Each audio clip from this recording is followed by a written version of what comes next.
भारत के प्राचीन इतिहास को जानने में सबसे बड़ी सफलता हमें पुरातत्व से मिलती है। पुरातत्व का अर्थ होता है वे सारी वस्तुएं जो हजारों लाखों वर्ष पहले जमीन में दब जाती है, लेकिन वैज्ञानिक लोग उसको खोद कर निकालते हैं, उसके आयु का पता लगाते हैं कार्बन विधि द्वारा। तो इसके अनुरूप जो जानकारी मिलती है उसे हम पुरातत्व के अंदर पढ़ते हैं। भारतीय पुरातत्व का जनक रॉबर्ट ब्रूस फुट को जाना जाता है। यही वो पहले आदमी है जिन्होंने भारत में पुरातत्व विभाग के क्षेत्र में काफी सारी जानकारियां इकट्ठी की और भारत के इतिहास को लिखने का कार्य प्रशस्त किया। ठीक है, अगर हम स्रोत के आधार पर देखें तो भारतीय इतिहास को कुल 3 भागों में बांटा जाता है। पहला है प्रागैतिहासिक काल, दूसरा है आद्य ऐतिहासिक काल और तीसरा है ऐतिहासिक काल। प्राग ऐतिहासिक काल का अर्थ यह होता है कि इस काल के बारे में किसी भी किताब में लिखित वर्णन नहीं है, यानी कि उस समय स्थिति ऐसी थी कि उस समय कोई किताबें नहीं था कि लोग लिखे, ना पढ़े लिखे लोग थे। ठीक है, तो इस काल की सबसे बड़ी विशेषता है कि इसमें लिखा हुआ कोई साक्ष्य नहीं मिलेगा। ठीक है, और यह काल सबसे ज्यादा इस काल में किसी चीज का यूज हुआ तो वो है पत्थर, और पत्थर को पाषाण बोलते हैं, इसीलिए इस काल का दूसरा नाम है पाषाण काल। ठीक है, और दूसरे काल को देखें आद्य ऐतिहासिक काल। आद्य ऐतिहासिक काल का मतलब लिखित साक्ष्य है, लोगों ने किताबों में इसके बारे में लिखा है लेकिन हम उसको पढ़ नहीं पाए हैं। इसको कौन सा काल बोलते हैं? आद्य ऐतिहासिक काल।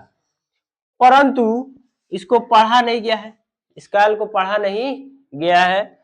इस काल के अंतर्गत हड़प्पा सभ्यता आता है। हम देखेंगे जब हम लोग 11th-12th में जाएंगे तो इस हड़प्पा सभ्यता से परिचित होंगे कि भारत की पहली सभ्यता हड़प्पा सभ्यता थी। वो लोग अपना नगर बना लिए थे, वे लोग आज के जीवन से बहुत ज्यादा आगे थे उस समय।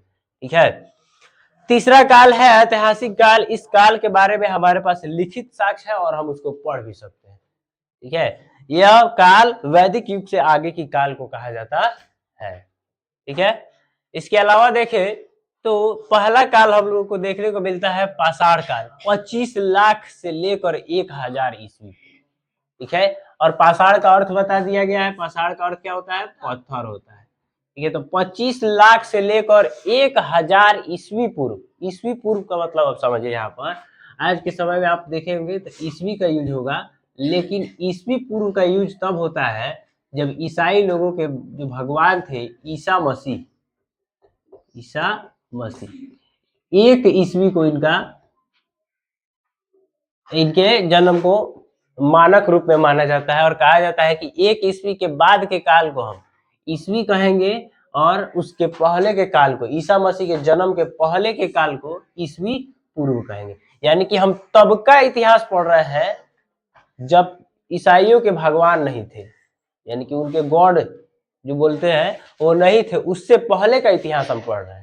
ठीक है, और अभी के समय में भारत सरकार ने ये ईसा और ईस्वी ये दोनों क्रिश्चियन धर्म से मिल जाता है, ईसाई धर्म से, लेकिन पढ़ाई में किसी धर्म के बारे में, किसी धर्म को वर्चस्व नहीं दिया जाता है। इसके लिए इसके नाम में अब BCE और CE का प्रयोग, CE मतलब कॉमन एरा और BCE मतलब बिफोर कॉमन एरा, यानी कि साधारण युग से पहले और साधारण युग का बाद, ऐसे बोलते हैं। किसी धर्म को अब नहीं मिलाते हैं।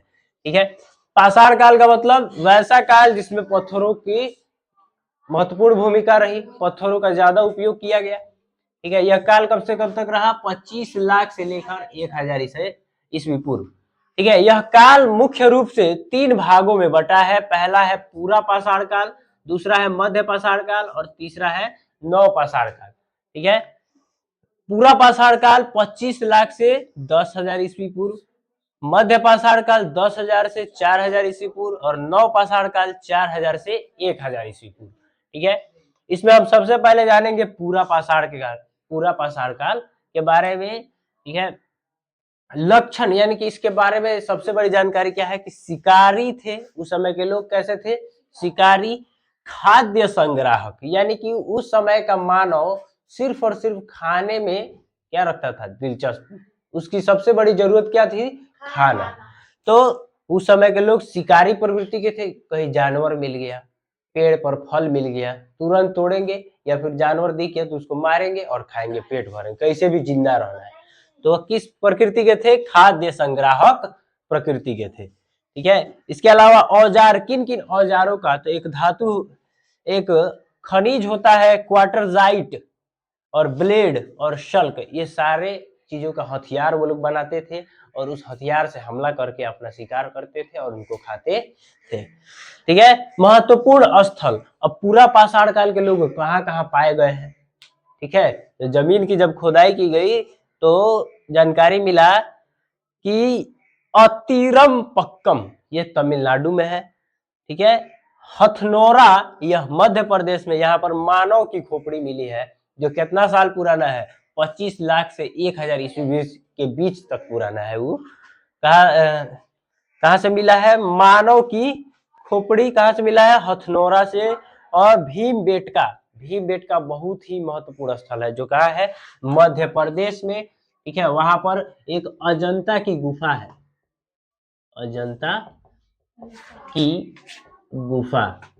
इस अजंता की गुफा में लोग चित्रकारी भी करते थे। क्या दिखाया गया है? चित्रकारी भी। ठीक है, वो लोग क्या करते थे? ऐसे बना देते थे, ये हाथ पैर हो गया, ऐसे हाथ हो गया, हाथ में धनुष हो गया, ऐसे वो लोग चित्रकारी किए हैं। किस गुफा में? अजंता की गुफा में। तो मालूम चलता है कि वो लोग बहुत ज्यादा डेवलप हो गए थे। खोज देखिए उस काल में किस चीज की खोज हुई? तो आग की। किसकी खोज हुई थी? आग की खोज हुई थी। अब देखिए, अब ये लोग आग को खोज लिया, अब जितना भी भोजन खाएंगे जो पहले कच्चे रूप में खाते थे, अब उनको क्या करेंगे? पका के